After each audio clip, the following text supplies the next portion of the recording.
So right now we're back into question 3, right now it's part A. So the question says in a curve in Cartesian coordinate system, Cartesian coordinate, this is described by the function. So you have a curve in the Cartesian coordinate of y equal to x times x plus 3 divided by x plus 1 all square. And this thing is this is equivalent to 1 plus 1 over x plus 1 minus 2 over x minus 1. Now, sorry, x plus 1 all square. So this thing, he put it first as a normal fraction, and he was so nice. So he said he was so nice, and he put it for you the form in the partial fractions. So he put it the form as a partial fractions as well as a form as like a complete fraction. What is important in this form? Which form is more beautiful? Both of them is beautiful. Like both of them is beautiful. Each one of them has its own benefit. The first one is important to make us find things like x intersection. We say what's we already said what's an x intersection. An x intersection is when y equal to 0. So it's x times x plus 3 is equal to 0, which means x equal to 0, x equal negative 3. That's also so beautiful. Like he actually factored it for you, like for everyone, the denominator. So he's really good person. You find the x intersection, then you find the y intersection.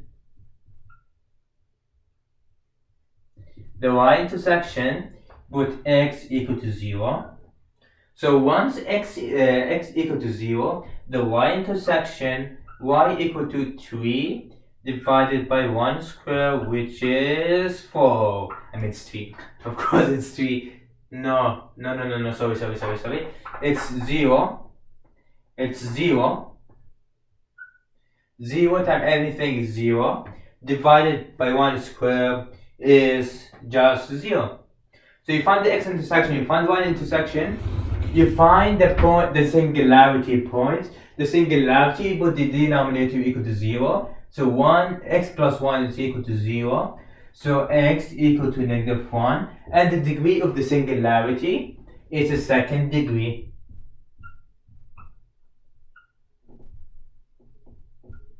Singularity. So it's second degree singularity.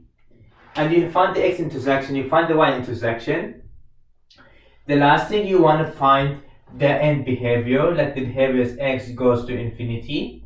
As x goes to infinity and negative infinity, we find that as x goes to positive or negative infinity, we found that f of x equal to 1, because the degree of denominator is equal to the degree of the denominator. Denominator is the same degree as the denominator.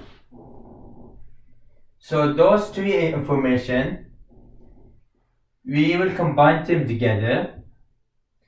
So we know that the degree of singularity is a second degree singularity. So at x equal to negative 1, we draw a line at x equal to negative 1. And we know that the limit as x goes to infinity is 1. So there's some line here of y equal to 1. And it actually goes to 1 in both sides. And the last thing we want to know, it also crosses the x-axis and the y-axis. So it crosses the so it goes the origin. And yeah, it goes the origin. So the graph should cross the origin. So the graph should cross the origin. And it's very important to label your graphs as 1, 0, 1, 2, blah blah blah. and it also crosses the x-axis when x is equal to -3. So this point is -3, and it's about like -4, and so on. And the graph should be equal to look this way. And actually it makes sense because the degree of the singularity is a second degree singularity. A second degree singularity should be look like this. So this is kind of a rough estimation of the graph. Easy question, you find the graph of the function. So this is an easy 6 marks. The key feature, they mean x intersection, y intersection, the behavior as x goes to infinity, the singularity, the degree of the I talk a lot. The degree is the singularity, the degree of singularity, and then you graph them together into the shape of a function. After that, say find the area between the curve between x equal to 0 and x equal to 0 and x equal to 2. It's important to keep this graph in your mind as you work in the next examples. So we want to find the integral from x equal to 0 to x equal to 2. We actually can see that from x equal to 0 to x equal to 2, the graph is perfect. So by perfect I mean that there's, so I think I need to turn it on fastly. Sorry for that. So yep. I'm really lazy, I'm not gonna edit the video, so I'm not gonna cut anything. So yep. So we want to find the integral between x equal to 0 to x equal to 2. We find that actually the curve between 0 and 2 is continuous.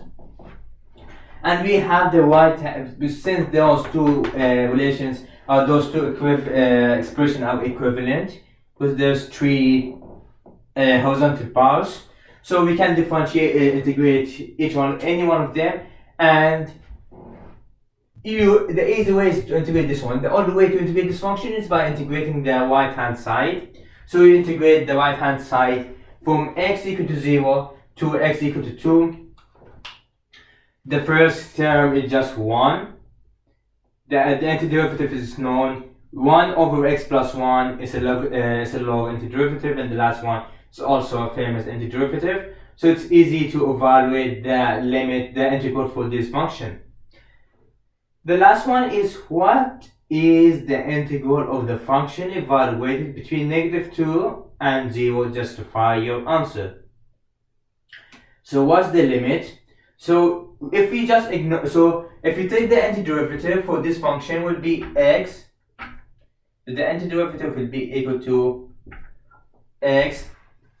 Today my luck is not that good. It's like the pen even doesn't work. So it's the same pen. Okay, so it's x plus ln of x plus 1.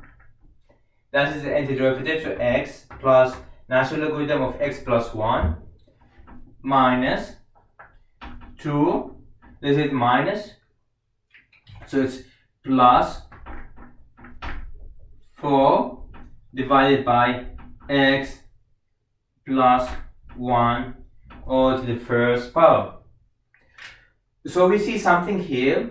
We see that actually the function between x equal to -2 and 0 have another essential singularity, which is a singularity at x equal to -1. Since it is an essential singularity, then the limit, the integral does diverge.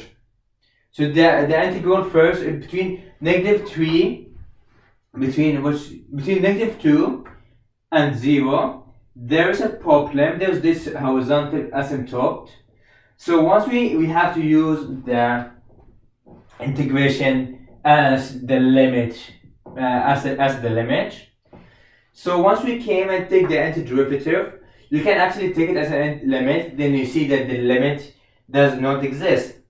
Without wasting your time, you see that there is another essential singularity with the antiderivative. Thus, analytically, the limit does not exist. I mean the integral does not exist and the integral does diverge. So the second question is the third question. The limit, for last one, it does not exist. The limit does diverge. You either solve it this way, or we can solve it using the limit thing, and you see that actually some of the last term goes to infinity, and the other thing will go to negative infinity. So the limit does not does not exist for the limit. The integral does not converge into a specific value. So it does not. The integral does not exist. So it just diverge into space. It diverge. So this is the question 3a. It's an easy question, but the pen does not work. So yeah, but it's an easy question. So the hardest thing is just to do the graph using this pen that doesn't work. And this is question 3a.